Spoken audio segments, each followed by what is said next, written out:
We move now to the news that up to 1,000 protesters marched outside Southampton Police Station last night, with some throwing chairs and bottles, wheelie bins and flares at police.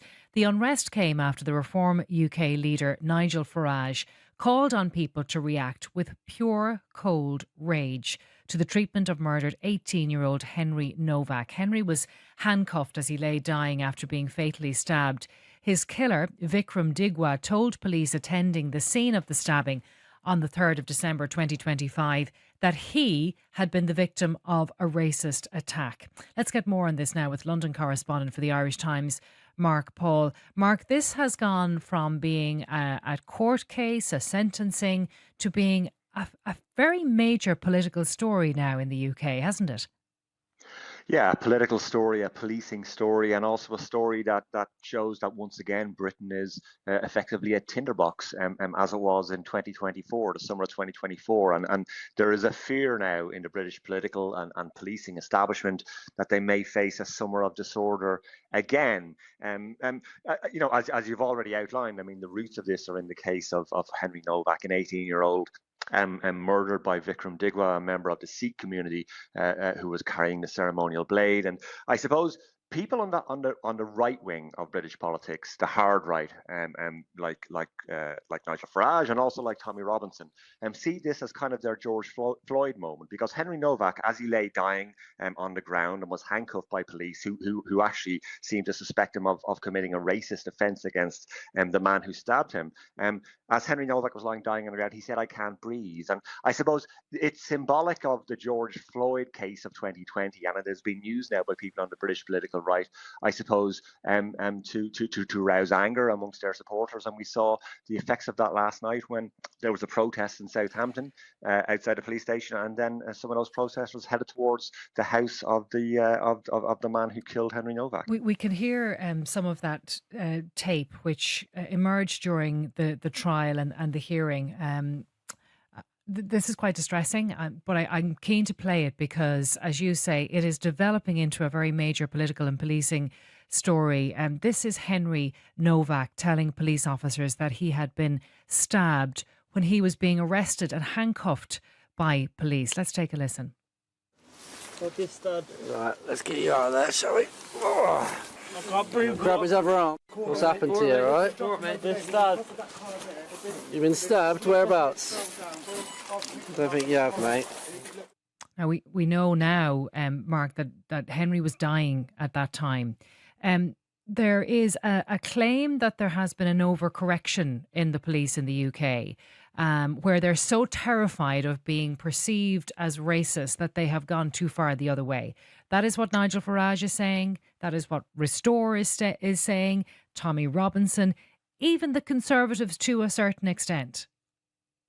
Yes, I mean, it is this accusation about two-tier policing. That is the touchstone phrase in all of this. The National Police Chiefs Council in Britain issued a set of guidelines. And in those guidelines that were issued to all the various police forces in Britain, the guidelines effectively said, look, you have to be really careful with ethnic minorities. They've had a terrible history of policing injustice and so on. And you have to make sure that you balance things out in their favour, sort of.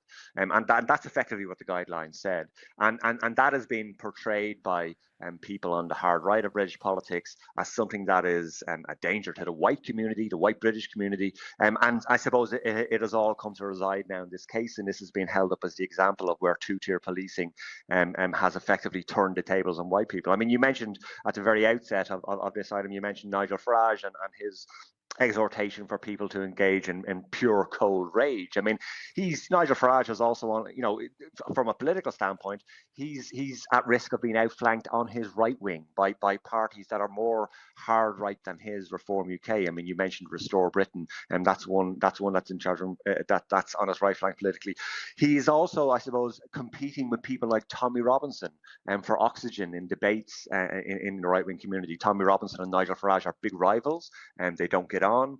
Nigel Farage has always kept Tommy Robinson out. It was actually Tommy Robinson who called the protest last night, the impromptu protest in Southampton, that was followed by the disorder, in which there was a couple of people arrested and they were throwing wheelie bins and bottles and so on at police, as a group of those protesters attempted to march towards the home of the man who had stabbed Henry Nowak. So it's we're heading into a potentially a long hot summer here for the British political establishment. It's a World Cup year, so you're going to have football fans out drinking, and you're going to have people out in the streets. And we've seen in recent weeks, whether it's on the right wing or the left wing of British politics, large protests bringing people onto the streets. So the potential is there, certainly at least, for difficulty for the British establishment over the summer. They still remember what happened in 2024 and they're worried about it again. It was quite something though, Mark, to see Nigel Farage come out yesterday and call for action, and we'll hear it in a moment. But it was extraordinary because it came off the back of Henry Nowak's family paying tribute to the police despite what had happened. They said that they wanted to express their heartfelt gratitude to the murder investigation team who secured justice for our son and for our family, and we will be forever grateful. And they did not want Henry's murder to be used in this way. That was clear. And then right after that, Nigel Farage comes out and he says this. Enough of anti-white prejudice. A promotion of the idea that white lives matter just as much as black lives. Henry's family have responded to this in just the most extraordinarily dignified way. But I suggest the rest of us respond to this with pure, cold rage. I mean, you could listen to that and say he has absolutely no right to do that when the family have called for the exact opposite to happen. But clearly people are responding to him. Yes, they are. They are indeed. I mean, he has his own political priorities. I mean, he hasn't had a good couple of weeks, Nigel Farage. There's been a lot of questions over political donations to him and so personally. He stopped having the sort of media events that he used to have. But then he made this what was billed by Reform UK as an emergency address to the nation, and that was what you just played a clip of there. And so yes, he's responding to the case. He's also, I think, trying to play politics with it, and he's also responding to the political threats to his own party from his right flank. Nigel Farage, for a good few months, maybe about 5, 6, 7 months ago, he moved his party maybe slightly more towards the centre. They took in a lot of old Tories, and they then basically tanked in the polls, or certainly plateaued in the polls and come off their peak. And you will have noticed in the last couple of months that Nigel Farage and Reform UK are leaning harder back into the populist right angle in British politics, because that's where the energy in British politics is at the moment. That's where all of the verve is. That's the type of politics that can get people excited and on the streets, and that's the type of country that Britain is at the moment. I mean, there are genuine concerns amongst people across the political spectrum about those police guidelines and about whether or not there has been an overcorrection. But whether or not those fears are real or well that they are justified, they are certainly being weaponized by people across the spectrum in British politics for their own ends. And Nigel Farage is just one of those people, I think. All right, well, let's keep an eye on that one. It is fascinating and really concerning to see it unravel in the way that it has in the light of that tragic death of Henry Nowak. Mark, thanks for joining us from London. Mark Paul there.